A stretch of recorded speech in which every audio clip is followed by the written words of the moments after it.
안녕하세요. 오늘도 사연살롱을 찾아주셔서 감사합니다.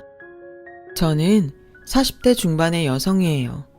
올해로 남편과 결혼한 지 15년이 됐네요. 저는 너무 가난해서 매일 끼니 걱정을 해야 되는 집에서 자랐어요. 부모님은 항상 일을 해서 돈을 버느라 힘들었지만 그렇다고 저희 집 형편이 나아지지는 않았어요. 아무리 돈을 모으려고 애를 써도 버는 게 너무 적었기 때문에 저희 집은 가난에서 벗어나지 못했고 결국 제가 12살 때 부모님은 중대한 결정을 내리게 됐어요. 당시 7살이었던 남동생을 아들이 없는 부잣집으로 보내기로 한 거였어요. 그리고 얼마간의 금전적인 도움을 받기로 했죠. 엄마는 동생이 떠나기 전날 밤에 우리를 계속 안고서 우셨어요. 미안하다. 부모 잘못 만나서 너희가 이런 고생을 하는구나. 정말 미안하다. 한편으로는 동생이 잘 사는 집에 가서 부족한 것 없이 살면 그게 더 좋을 거라고 생각하신 것 같아요. 동생이 가고 나서 저희 집은 전보다 좀 나아졌어요. 항상 쌀이 집에 있었고 엄마는 매일 일하러 나가지 않게 됐어요. 저는 가끔 동생이 보고 싶어서 어디로 갔는지 물어봤지만 부모님은 절대 알려주지 않았어요. 서로 찾지 않는다는 약속을 한 것 같더라고요.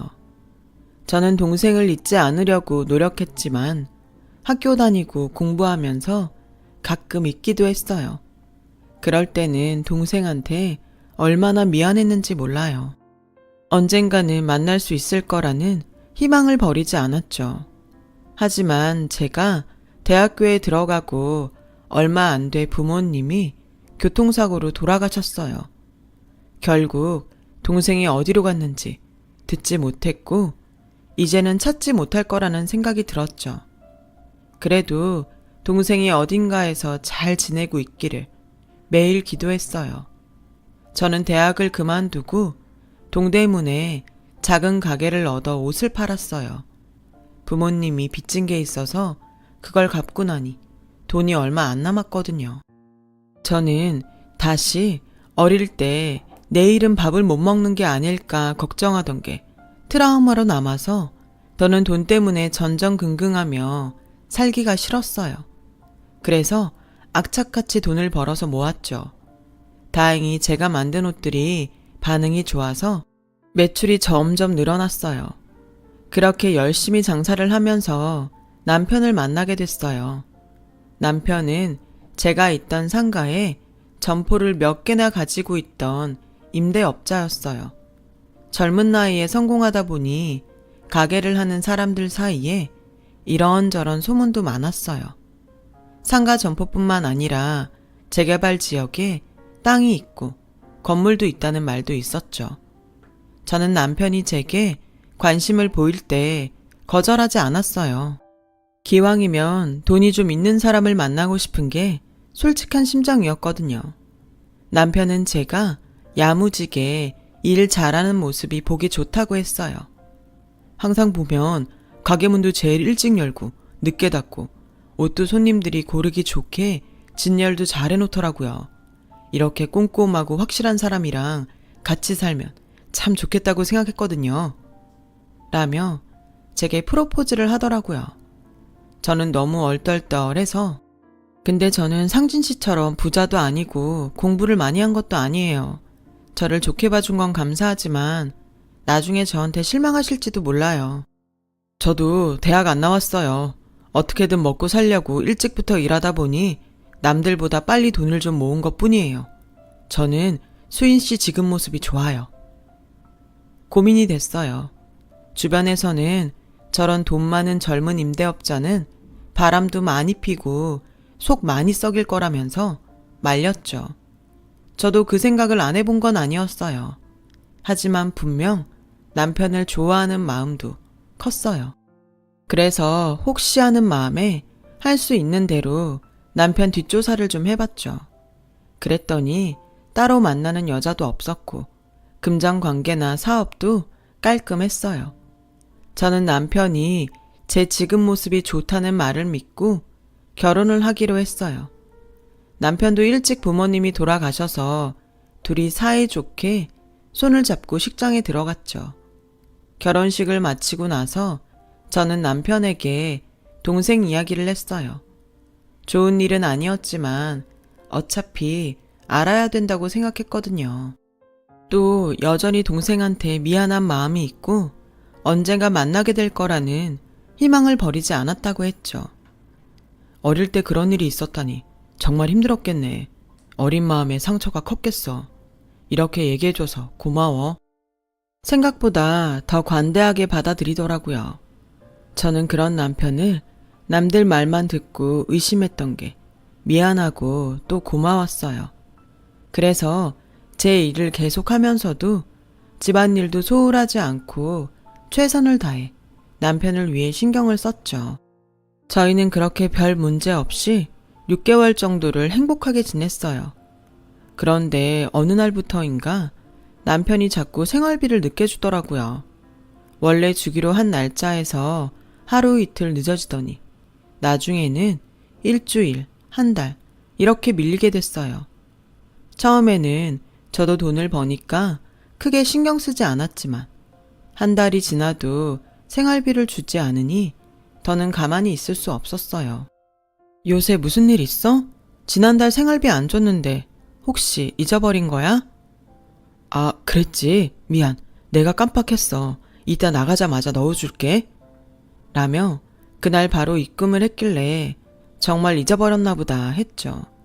하지만 또 생활비를 늦게 주기 시작했고 나중에는 3달이 지나도 주지 않았어요. 저는 통장에 돈이 입금됐는지 확인할 때마다 가슴이 두근거리는 증상이 생겼어요. 내가 자꾸 잔소리나 하고 바가지 긁는 사람 될까봐 말 안 했는데 너무 신경이 쓰여서 말을 해야겠어. 도대체 무슨 일을 하고 다니길래 자꾸 생활비를 늦게 줘? 벌써 몇 번 늦어서 계속 입금 날짜 바꿨잖아. 그런데 이번에는 3달이야. 혹시 누가 가게세 못 내는 사람 있어? 그런 거면 나도 이해하니까 솔직히 말해봐. 정말 미안해. 당신도 돈을 벌고 그 돈으로 생활비 충분히 되겠다고 생각하니까 자꾸 잊어버리는 것 같아. 왜 내 건물 작은 거 있잖아. 거기 리모델링이 필요하대서 돈이 들어가다 보니까 그렇게 됐네. 근데 당신이 이렇게 신경 쓸 줄 몰랐어. 그런 건 얘기를 해줘야 내가 오해를 안 하지.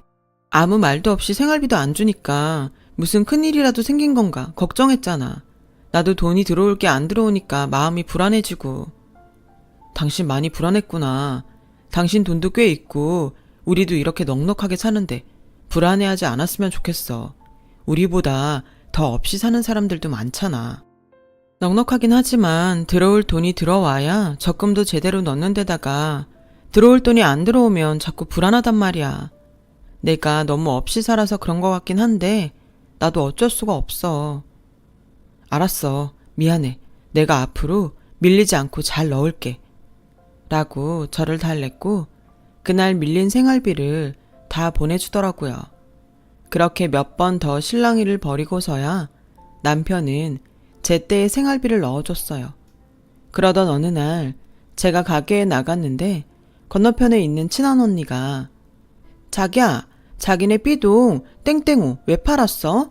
거기 장사도 잘 되는데 거기 언니랑 나랑 친해서 자주 갔는데 그 언니가 가게 주인 바뀌었는데 너무 구두쇠라고 짜증이 이만저만 아니더라고. 그런 노른자 자리를 판 거 보면 괜찮은데 투자하나 보다. 저는 당황했지만 웃으면서 아, 그렇게 됐어요 언니. 라고 얼머부리고 저를 모르는 부동산에 가서 알아봤어요. B동 땡땡호요? 그거 판 지 2주는 됐죠? 가격 잘 쳐서 받았다는데 혹시 그 가게 살려고 했어요? 그쪽 상가는 여기에 안 내놔요. 상가 1층에 있는 부동산에서 다 하니까 거기 가서 알아보세요. 저는 알겠다며 인사를 하고 서둘러 나왔어요. 남편은 그동안 저한테 가게에 대해 한마디도 하지 않았어요. 저희가 결혼할 때 약속한 게 각자 용돈을 따로 가져가도 되지만 가게 문제나 큰 돈은 꼭 서로한테 얘기하자고 했거든요. 그런데 이렇게 지켜지지 않는다는 게 너무 실망스러웠어요. 그렇다고 그 가게를 왜 팔았냐고 물어보기도 두렵더라고요. 혹시라도 다른 여자가 있다던가 도박 같은 걸 했다고 하면 어쩌나 겁이 났거든요. 남편은 그런 제 속도 모르고 웃으며 집에 들어오더군요. 오늘은 집에 일찍 들어왔네. 나는 오늘도 혼자 저녁 먹을 줄 알았는데 잘됐다. 우리 치킨이라도 시켜 먹을까? 라는데 정말 마음이 복잡해지더라고요. 며칠을 잠도 제대로 못 자며 지내고 있는데 상가에서 언니들이 저한테 조심스럽게 묻더라고요. 있잖아, 내가 땡땡동에 살거든? 근데 거기서 네 남편을 봤는데 다른 여자랑 걸어가더라고. 그러자 제가 대답하기도 전에 친한 언니가 잘못 봤겠지. 얘네가 얼마나 금술이 좋은데 그래. 쓸데없는 소리들 하지 말고 가서 장사나 해. 라고 하자 언니들은 아니야, 정말 봤단 말이야. 얘 남편 맞는데? 확실하지도 않잖아. 이름 불러봤어? 아니지? 그럼 말하지 마. 라며 친한 언니가 그 언니들을 정리했어요. 저는 고민 끝에 흥신소에 부탁을 해서 남편 뒷조사를 시작했어요. 너무 답답하고 불안해서 안 되겠더라고요. 저는 뒷조사 결과가 나오기 전까지 아무 일도 없는 것처럼 행동하려고 애를 썼어요. 하지만 혹시라도 남편이 눈치채지 않았을까 걱정이 되긴 했죠. 오늘은 밖에서 별일 없었어? 혹시 기분 나쁜 일은 없었고? 라고 물었더니 남편은 이상하다는 듯 저를 보며 아무 일 없었는데 왜 그래? 요즘 왜 자꾸 그런 걸 물어봐? 그냥 요즘 하도 세상이 험하니까 혹시 무슨 일이 있나 해서 그러지. 라며 얼머부렸어요. 당신은 걱정이 너무 많은 것 같아. 좀 더 마음을 편하게 가지려고 노력해봐. 그렇게 사서 걱정하면 스트레스 쌓여서 건강에도 안 좋대. 요가 같은 게 정신 건강에도 좋다던데 그런 학원이라도 다녀봐. 라며 태평하게 얘기하는데 정말 속이 터지는 것 같았어요. 그렇게 시간이 흘렀고 드디어 흥신소 사람을 만나는 날이 됐어요. 그 사람은 저에게 몇 장의 사진을 전해줬어요. 사진 속 남편은 낯선 동네에 있는 낯선 건물로 들어가고 있었어요. 여기가 땡땡동인데요. 이 집에서 한참 있다가 나오더라고요. 그리고 그 다음 사진에는 남편 뒤로 젊은 여자가 한 명 나오더군요. 여기 뒤에 사진들도 보면 이 여자분하고 같이 여기저기 다니더라고요. 라며 사진들을 쫙 펼쳤는데 마트며 공원이며 가게며 그 여자랑 안 가는 곳이 없더라고요. 저는 정신없이 그 사진들을 봉투에 담아 넣고 그 자리에서 나왔어요. 다리는 후들거리고 손은 떨리고 입에서는 침이 바짝 마르더라고요. 결혼 전 상가 언니들이 남편처럼 젊은 나이에 임대업 하는 사람들은 여자도 많고 바람도 잘 핀다고 했던 말이 생각났어요. 저는 그 말이 현실이 된 것 같아서 너무 불안하고 두려웠지만 일단 제가 다시 한번 확인하기로 했어요. 제 눈으로 직접 보기 전까지는 그 무엇도 믿지 말자고 다짐했죠. 하지만 남편한테는 전처럼 대할 수 없었어요. 남편도 제가 냉정해진 걸 느꼈는지 자꾸 제 눈치를 보더라고요. 그리고 자꾸 뭔가 말을 하려다가 말고 그러는 게 아무래도 여자가 있다는 말을 하려는 것 같아서 가슴이 울렁거려서 도저히 같이 있을 수 없었죠. 그래서 저는 신상품을 만든다는 핑계로 작업실에 틀어박혀서 집에 들어가지 않았어요. 남편은 작업실로 찾아와서 이렇게 일만 해서 어떡해. 벌써 일주일째네. 내가 맛있는 거 좀 사줄까? 이러다가 몸 상하겠어. 괜찮아. 나 신경 쓰지 말고 가서 일 봐. 라고 거절하자 남편도 더 말을 못하고 그냥 가더군요. 그렇게 시간을 보냈는데 흥신소에서 연락이 왔어요.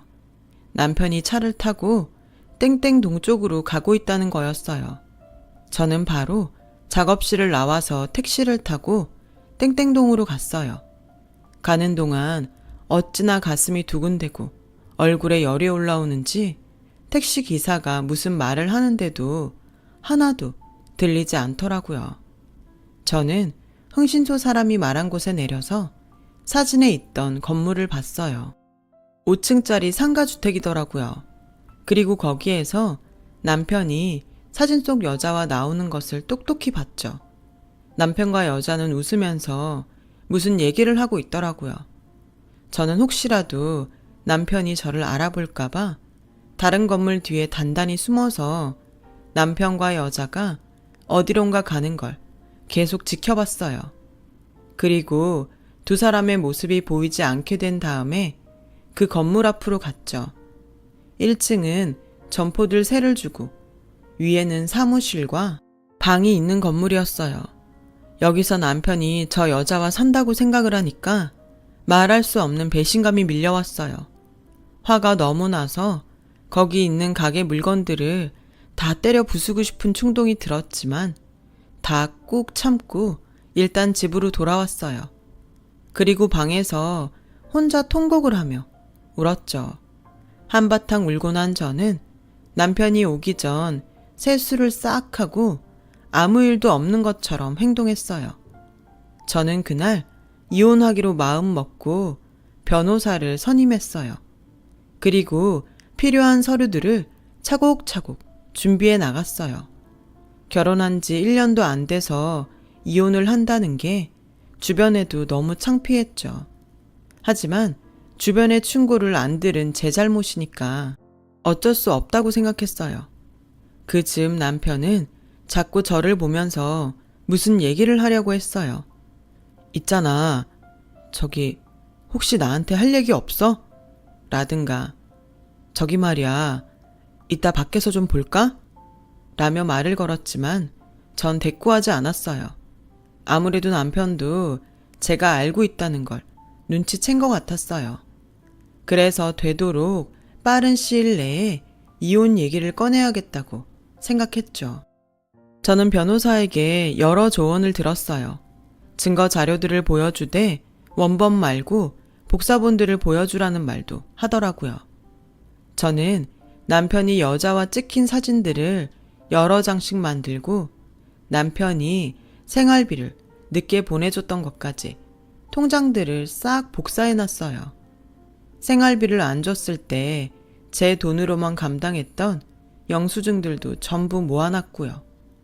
만반의 준비를 마친 저는 남편에게 얘기 좀 하자고 말을 붙였죠. 그런데 의외로 남편이 먼저 아주 진지하게 내일 당신하고 밖에서 좀 만났으면 좋겠어. 요즘 많이 바쁘고 피곤한 거 잘 아는데 그래도 시간 좀 내줘. 그래, 나도 할 말 있었는데 잘 됐네. 근데 굳이 밖에서 만나야 돼? 그냥 집에서 얘기하면 되지. 라고 하니 남편은 내가 잠깐 어딜 갔다 와야 돼서 그래. 어딜 갔다 오는데 중요한 데야? 나랑 얘기한 다음에 가도 되잖아. 그게 꼭 먼저 가야 되거든. 내일 만나서 다 얘기할게. 꼭 만나야 될 사람이 있어. 라는데 드디어 때가 왔구나 싶더라고요. 저는 밤새 남편이 그 여자를 데리고 오는 거면 어쩌나 걱정이 됐어요. 그래서 결국 남편 뒤를 밟아서 두 사람이 만날 때 내가 먼저 나서야 되겠다고 결심했어요. 남편이 그 여자를 제 앞에 데려와서 이야기할 걸 생각할까봐 겁도 났고 화가 나고 자존심도 상했거든요. 다음날 남편은 아침을 먹고 이따가 약속한 카페에서 봐. 나 금방 갔다 올게. 라며 나가더군요. 저는 남편이 차를 타고 가는 걸 보고 바로 택시를 불러서 남편 뒤를 따라갔어요. 그리고 예상대로 남편은 그 여자가 있는 건물 앞에서 내리더라고요. 남편이 건물로 들어간 걸 확인한 저는 얼른 따라가서 남편이 올라가는 뒤를 살금살금 쫓아갔어요. 살림집이 있는 현관문 벨소리가 나더니 문이 열리는 소리와 함께 여자 목소리가 들렸어요. 오셨어요? 준비하고 있었어요. 저는 더 이상 참지 못하고 뛰어 올라갔어요. 당신 여기서 지금 뭐 하는 거야? 라고 하자 남편도 놀라서 당신 여길 어떻게 알고 왔어? 라고 했고 여자도 놀라서 저를 쳐다보더군요. 둘이 너무 뻔뻔한 반응에 제가 막 화를 내려는데 여자가 갑자기 집으로 들어가며 잘 됐네요. 잠시만요. 하더니 잠시 후 나타났어요. 저는 그 장면을 보고 아무 말도 할 수가 없었어요. 여자가 끌고 나온 휠체어에 한 남자가 앉아 있었거든요. 저는 잠시 멍하니 쳐다보다가 남편을 쳐다봤어요. 혹시 저 사람... 제 목소리는 점점 떨렸고 남편은 제 손을 가만히 붙잡고 말했어요. 인사해. 당신 동생이야. 그 남자는 어릴 때 부잣집 양자로 갔던 제 동생이었어요. 모습은 많이 변했지만 얼굴 군데군데 어릴 적 느낌이 남아있더라고요. 동생은 저에게 안녕, 너무 오랜만이네 누나 라며 인사를 했고 저는 그만 눈물이 왈칵 쏟아지고 말았어요. 남편은 제 어릴 적 얘기를 듣고 그때부터 백방으로 수소문을 해서 남동생을 찾아다녔다고 해요. 그래서 결국 남동생을 만났는데 허름한 단칸방에 누워서 꼼짝도 못하고 있었다는 거였어요. 동생은 부잣집 양아들로 가서 처음에는 잘 살았다고 해요. 그런데 고등학교 때 양아버지 사업이 망하고 잠적했고 동생은 양어머니와 먹고 살기 위해서 공사장 막노동을 하게 됐다는 거였어요. 그러다가 지금 옆에 있는 여자와 결혼도 하게 됐고요. 하지만 작년에 공사장 높은 곳에서 떨어져서 여러 번 수술 끝에 목숨은 건졌지만 다리를 못 쓰게 돼서 완전히 절망하며 지냈는데 남편이 찾아왔다는 거였어요. 난 처음에 무슨 사기꾼인 줄 알았어. 근데 누나하고 결혼식 한 사진도 보여주고 자기 가게들 등본도 떼오더라고. 남편은 동생네가 아내의 편의점 아르바이트로 먹고 사는 걸 보고 생활비를 대주고 그 많은 빚을 다 갚아줬다는 거였어요. 얼마 전에는 여기 집을 사서 동생한테 편하게 싹 리모델링을 하고 제 올케한테 카페를 내줬는데 그러느라 생활비가 늦었고 상가도 판 거였더라고요. 동생은 눈시울을 붉히며 어릴 때 그 집으로 보낸 게 날 버린 거라고 생각해서 누나만 부모님 사랑을 독차지하고 사는 것 같아서 화도 났었어. 내가 만약 그 집에 가지 않았으면 이렇게 다칠 일도 없었을 것 같았거든. 라며 울먹였어요. 동생의 아내도 옆에서 눈물을 닦으며 아주버님이 이 사람 병원도 데려가서 재검사 받게 해주셨어요. 수술도 다시 받고 꾸준히 재활치료하면 좀 더 나아질 수 있대요. 라는데 정말 뭐라고 해야 할지 모르겠더라고요. 저는 눈물을 흘리며 우리 뭐든 다 얘기하자고 했잖아. 근데 왜 말 안 했어? 혼자서 이걸 다 하느라 얼마나 속을 태웠을 거야. 라며 괜히 원망스러운 말을 했죠. 처남이 절대 알리지 말라고 하더라고. 당신한테 말하면 잠적할 거라고 그러잖아. 라고 하자 동생은 그때는 정말 누나를 못 보겠더라고. 그리고 나는 이렇게 비참한데 누나는 잘 먹고 잘 산다고 하니 한편으로는 좋으면서도 한편으로는 화가 났어. 내가 속 좁게 군 거지. 미안해 누나. 누나 잘못도 아닌데. 저는 동생과 끌어안고서 같이 통곡을 했어요. 옆에서 올케와 남편도 울고 있더라고요. 그렇게 한참을 울고 난 후에 동생 집으로 들어가는데 남편이 근데 정말 여기는 어떻게 알고 온 거야? 라길래 저는 어쩔 수 없이 사실대로 털어놓았어요.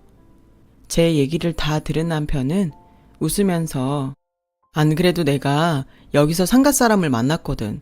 혹시나 당신 귀에 들어가지 않았을까 당신한테 물어봐도 대답도 안 하고 요즘 계속 기분도 안 좋아 보여서 걱정이 되긴 했어. 라길래 저는 내가 그렇게 의심했다는데 화도 안 나? 의심할 만한 상황이긴 했잖아. 동생은 정말 저를 다시 볼 생각이 없었대요. 하지만 남편이 계속 찾아와서 저도 어쩔 수 없는 상황이었다는 걸 계속 설명을 했고, 그러면서 동생 처지를 돌봐주자 마음이 풀렸다고 하더군요. 누나가 진짜 남편 하나는 잘 만난 것 같아. 라고 하는데 정말 미안한 마음에 어쩔 줄을 모르겠더라고요. 남편한테 계속 미안하다고 그리고 고맙다고 했고, 남편은 괜찮다며 자기도 말 못해서 미안하다고 저를 토닥여줬어요.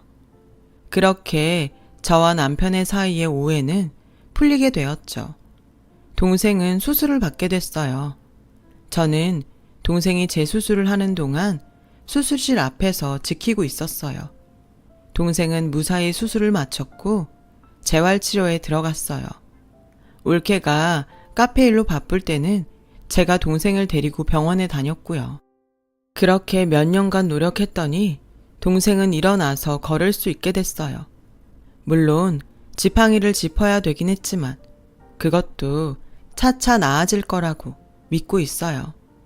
그렇게 저는 남편 덕분에 어릴 때 헤어졌던 동생과 다시 만났고 지금은 두 집이 서로 오가며 행복하게 살고 있답니다.